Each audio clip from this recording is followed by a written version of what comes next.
How to fix microphone on Android. Hello everyone, welcome to this channel. I'm Emily and I'm here to help you out today. So without any delay, let's get started.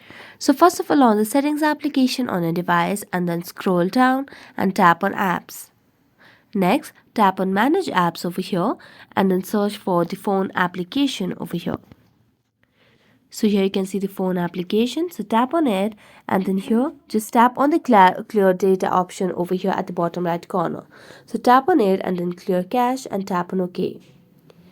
Next, go to the app permissions option and make sure that you have toggled on the microphone option over here.